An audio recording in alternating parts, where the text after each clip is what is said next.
प्यारे बच्चों, आज कक्षा 11 में हिंदी विषय के अंतर्गत मैं आरोह काव्यखंड की ओर से आपको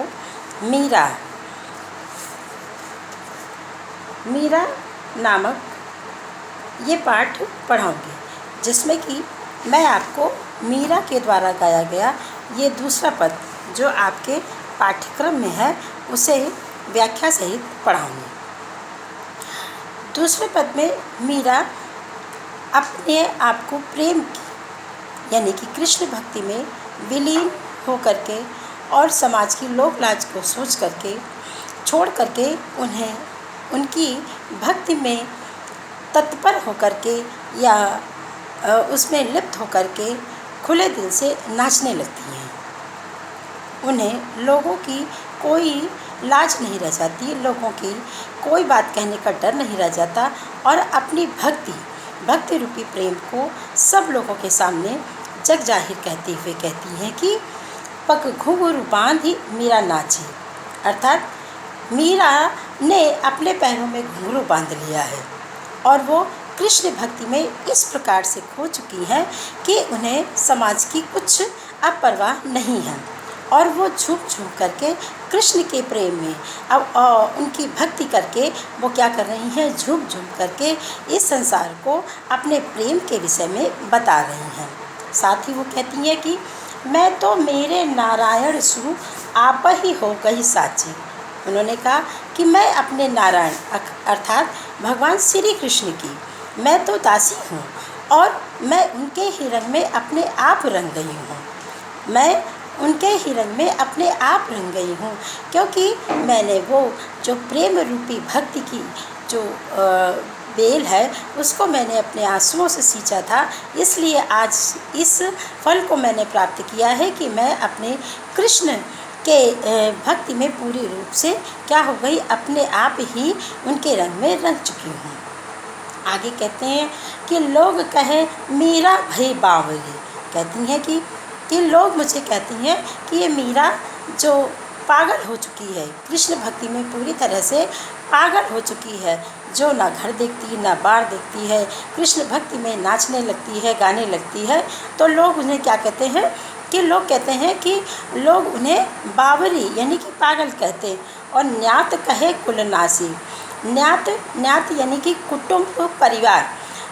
परिवार के और कुटुंब के लोग क्या कहते हैं कि ये कुलनाशिनी है, कुलक्षणी है, ये कुल को नाश करने वाली है, क्योंकि वो उस समय जो है कृष्ण भक्ति में इतना विलीन हो जाती हैं कि जिससे कि उन्हें लोक लाज की कुछ भी परवाह नहीं रह जाती है, परिवार की कोई परवाह नहीं रह जाती और कृष्ण भक्ति में विलीन होकर के वो इतने मग्न होकर के नाचती हैं कि वो इस संसार से बिल्कुल परे चली जाती हैं। आगे कहती हैं कि विष का प्याला राणा जी ने भेजा,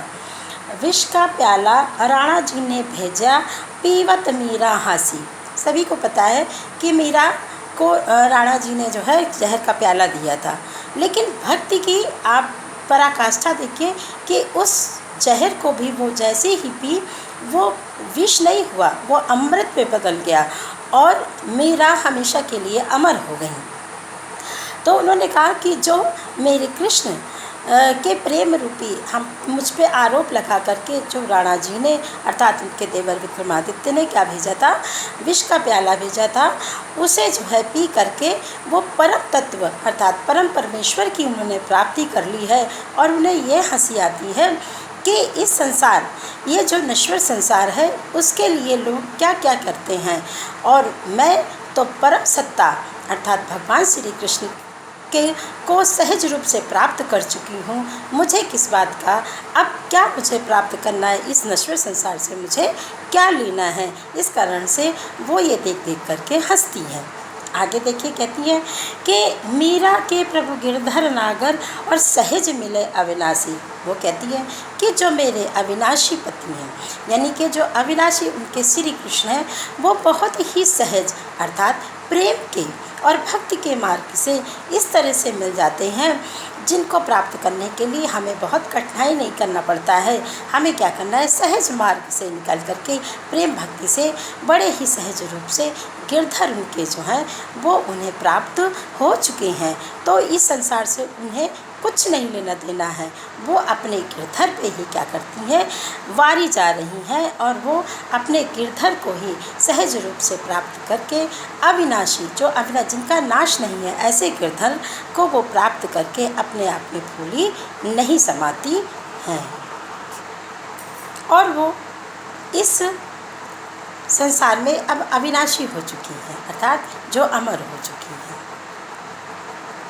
बच्चों, अगर हम इसके काव्य सौंदर्य की बात करें तो काव्य सौंदर्य में आप देखिए अनुप्रास अलंकार की यहाँ पर छटा बहुत ही खूबसूरत नज़र आती है और साथ ही भक्ति रस, भक्ति परम परम अपने चरम सीमा पे जाकर के भक्ति रस की इसमें जो है झलक हमको दिखाई देती है और भक्ति रस से ओतप्रोत ये मीरा का जो पद है उसमें मीरा के ऊपर किए गए किस प्रकार के जुल्म को वो अपने पदों पर और भगवान श्री कृष्ण की भक्ति को बड़े ही सहज रूप से और बड़ी ही सहज भाषा में यहाँ पर प्रस्तुत कर रही है।